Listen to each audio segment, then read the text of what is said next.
Assalamualaikum warahmatullahi wabarakatuh. Pemirsa dimanapun saja Anda berada, selamat berjumpa kembali dengan channel YouTube Insan Dongeng.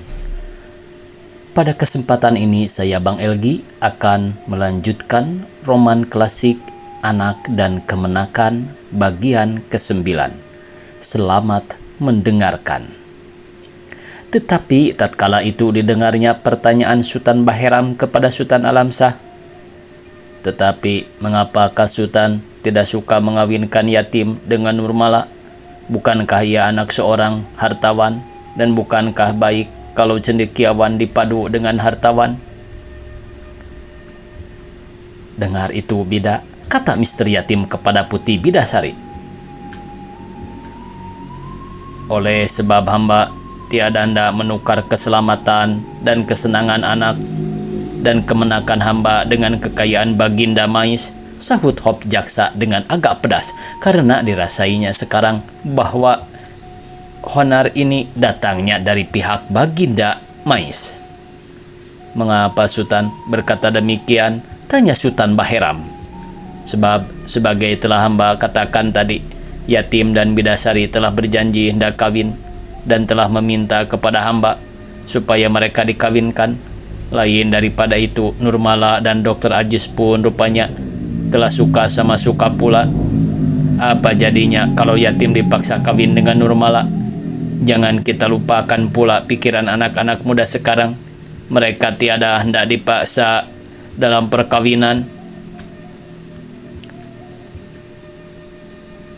Oleh karena kehendak Yatim dan Bidasari ini baru saja hamba ketahui. Karena Yatim baru kembali, belum sempat hamba pergi kepada Udo dan Uni untuk membicarakannya. Walaupun hamba sendiri dalam pokoknya telah setuju. Tiba-tiba tadi malam Baginda Mais meminta Yatim untuk anaknya Nurmala. Oleh sebab itulah hamba katakan saja bahwa Yatim akan dikawinkan dengan Bidasari. Apa katamu tadi? Bidasari telah berjanji akan kawin dengan Yatim. Bidasari tidak akan dikawinkan dengan Yatim. Aku tak suka, kata Putih Renosari dengan pastinya dan dengan suaranya yang garang. Di situ hilang pula segala pengharapan Mister Yatim dan Putih Bidasari karena sekarang telah nyata benar, tak salah lagi Putih Renosari tak suka bermenantukan Mister Yatim. Mengapa ibumu benar tak suka kepadaku, Bida? Apa salahku kepadanya? Tanya Mister Yatim dengan sedih suaranya. Aku pun tak tahu, Tim. Cobalah kita dengarkan pula percakapan mereka. Mungkin nanti dikatakannya apa sebabnya ibuku mengeluarkan perkataan yang sedemikian itu. Nih, apa sebabnya Uni tak suka kepada anak hamba? Apa salahnya? Kedengarannya suara Sultan Alamsyah dengan agak marah rupanya. Apa cacatnya? Maka Uni hinakan ia sedemikian ini. Yatim anakmu dari mana? Dari tukang pedati Malim Batuah di Indrarung. Pada sangkamu kami tak tahu asal usul Yatim ini, hingga hendak ku perbodoh kami dengan mengatakan ia anak kandungmu dari istrimu di Indrarung itu. Jika benar, siapa istrimu itu? Bila engkau kawin dengan dia, dan di mana ia sekarang? Kalau ia telah meninggal dunia, sebagai katamu dahulu, di mana kuburannya? Siapa ibu bapaknya? Biarpun disepuh emas lancung, kila tembaga tampak jua. Oleh sebab kami tak percaya akan hal ini, maka kami suruh selidiki asal-usul anak yang akan menjadi kaum keluarga kami ini, supaya kami jangan sampai tertipu. Dan nyata Yatim anak tukang pedati Malim Batuah di Indrarung yang kau ambil jadi anakmu. Entah apa sebabnya, kami tak tahu. Karena engkau di sini pandai sendiri, tak hendak meminta pertimbangan kami. Kami orang bodoh, tak tahu apa-apa. Boleh ditusuk hidung kami sebagai kerbau. Kau lihat, bukan air muara yang kutimba, tetapi sudah kusawuk dari hulunya. Sekarang nyata ada faedahnya penyelidikan kami itu. Jika tiada, niscaya Putih Bidasari, anak Putih Renosari dan Sultan Baheram kemenakan Sultan Alamsyah, Hop Jaksa Padang akan menjadi bini anak tukang pedati. Sepandai-pandai membungkus, yang busuk itu akan berbau juga. Tatkala Mr. Yatim mendengar ia anak seorang tukang pedati, seorang yang hina, bukan anak kandung Sultan Alamsyah, Hop Jaksa Padang yang mulia dan bangsawan itu, terangkatlah kepalanya ke belakang. Mulutnya terbuka, matanya terbelalak, tetapi penglihatannya kabur. Mukanya pucat dan badannya gemetar. Tuduhan yang sekali-kali tiada disangkanya ini didengarnya sebagai halilintar membelah bumi. Dalam cuaca yang terang benderang, tiap-tiap perkataan Ibu Putih Bidasari masuk ke telinganya adalah sebagai pukulan cemeti ekor pari yang datang bertubi-tubi dicambukan ke mukanya, sehingga tertunduklah ia menutup mukanya dengan kedua belah tangannya karena sangat malunya mendengar asal-usulnya yang amat rendah itu. Ia seorang Mr. Doktor yang telah mendapat derajat yang setinggi itu di benua Eropa. Bukan anak Hop Jaksa Sultan Alamsyah, bangsawan asli Padang, tetapi anak seorang tukang pedati di Mudik Padang. Seorang pengembara yang dapat dikatakan tak mempunyai kampung halaman, kaum keluarga, kawan-kawan, orang yang hidup sebagai burung di udara, di mana hinggap di sana bertempat. Tadi malam ia baru dihormat dan dimuliakan, dipuja dan dijulang tinggi oleh penduduk kota Padang. Sekarang sudah dijatuh dan dihentakkan ke lembah lumpur yang dalam, sehingga hancur luluh tak baik lagi. Oh nasib, oh permainan hidup, sungguh engkau kejam dan tak menaruh belas kasihan, sebagai kucing mempermain-mainkan tikus kecil yang tak berdaya dalam tangannya. Demikianlah engkau mempermainkan anak manusia, makhluk yang termulia di atas dunia ini. Engkau anak tukang pedati, Tim. Engkau mustahil ibuku salah, tiada benar. Segera juga ayahmu akan menyatakan kesalahan tuduhan ini. Meratap Putih Bidasari karena terkejut, malu dan sakit hatinya mendengar kekasihnya dituduh sedemikian dengan perkataan yang sebagai duri menusuk-nusuk hati jantungnya. Tetapi penyangkalan Sultan Alamsyah yang ditunggu-tunggu mereka itu tiada kedengaran. Hop Jaksa ini berdiam diri sebagai tak dapat membantah karena tuduhan itu benar semata-mata. Hanya suara Sultan Bahiram yang terdengar sesudah sesaat lamanya. Di dalam hal yang demikian ini, tentu Sultan maklum, kami tak dapat membiarkan anak kami dikawinkan dengan yatim. Selagi engkau hendak menjunjung anak seorang tukang pedati sampai ke langit yang ketujuh sekalipun, tak dapat kami cegah, walaupun tak dapat kami setujui, karena perkara itu bukan perkara kami, melainkan perkaramu sendiri, dan yang akan habis uangmu pula. Inilah sebabnya kami berdiam diri sampai sekarang dalam segala perbuatanmu atas yatim.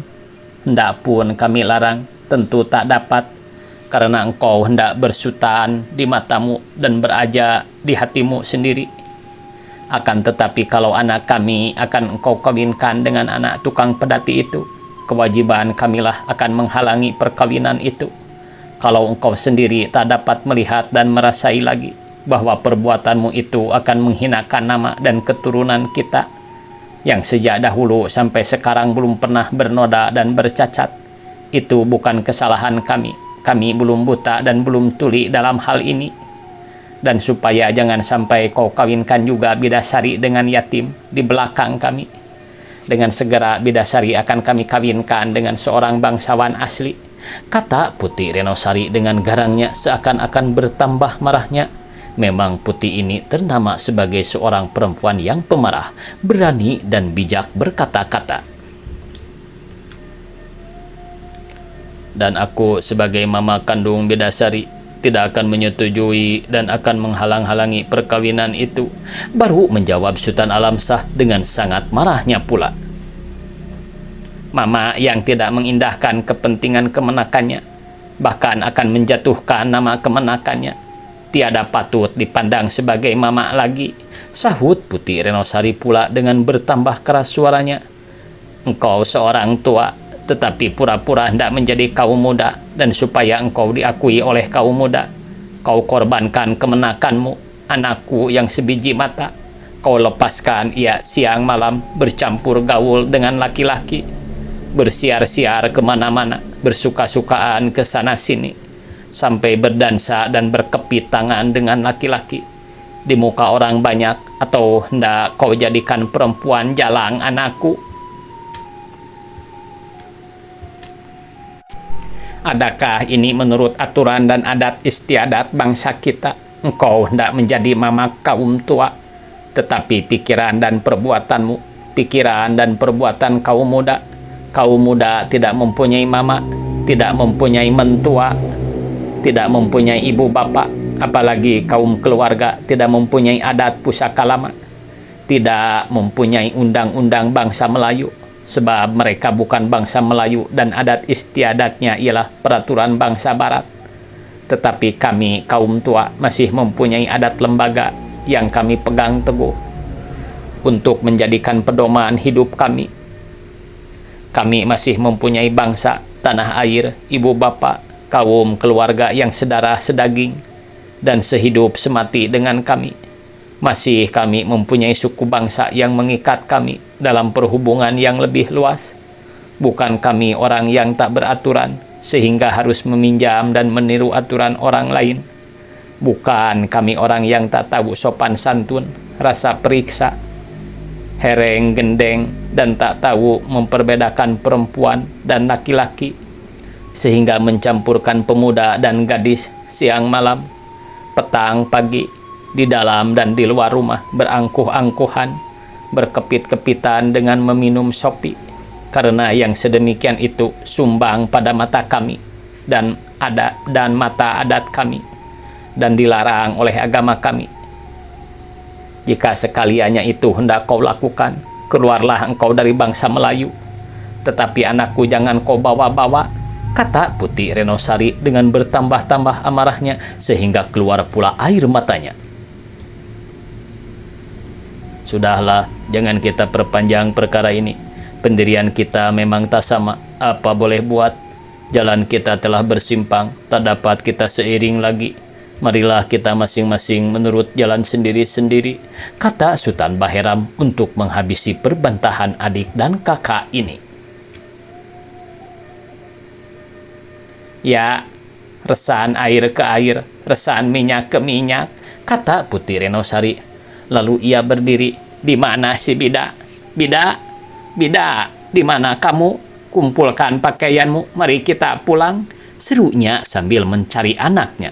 Sekalian perbantahan antara Hop Jaksa Sultan Alamsyah dengan kakaknya Putih Renosari terdengar oleh Mister Yatim dan Putih Bidasari, dan pada akhir pertengkaran itu nyatalah oleh mereka bahwa sekalian tuduhan Ibu Putih Bidasari atas diri Mister Yatim tepat benar, karena tiada dibantah oleh Sultan Alamsyah.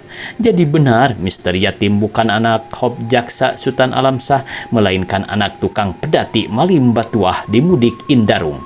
Dan karena diketahui mereka bagaimana kerasnya orang tua Putih Bidasari memegang adatnya, putuslah harapan mereka akan dapat mencapai sekalian cita-cita mereka.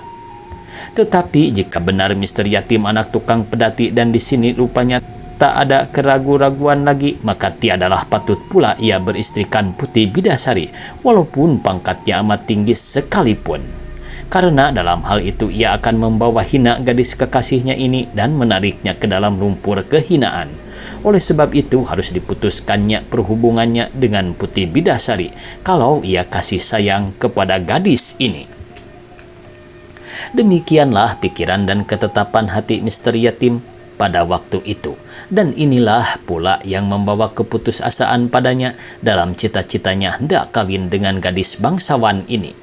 Putih Bidasari lama tiada terkata-kata mendengar tuduhan ibunya atas kekasihnya ini. Walaupun kebenaran tuduhan itu sekali-kali tiada dapat diterimanya, tetapi mamanya sendiri tiada dapat mempertahankan Mister Yatim. Bukankah ini suatu tanda bahwa tuduhan itu benar? Dan oleh sebab diketahuinya pula kekerasan hati ibunya dan bagaimana kuat orang tuanya memegang adat negerinya, ia pun berputus asa pula atas sekalian cita-cita yang telah sekian lama didendamnya dalam hatinya, dengan hasrat yang amat besar itu. Dengan muka yang pucat dan badan yang gemetar, menangislah ia terseduh-seduh di pangkuan Mr. Yatim yang mengusap-usap kepalanya. "Tim, aku tiada dapat dan tiada hendak bercerai dengan engkau," katanya dengan suara yang terputus-putus. "Bagaimana akal kita sekarang? Marilah kita lari dari padang ini, supaya terlepas dari segala ikatan dan kungkungan adat dan peraturan yang telah kuno itu. Aku menurut barang kemana hendak kau bawa, biar ke dalam api neraka sekalipun."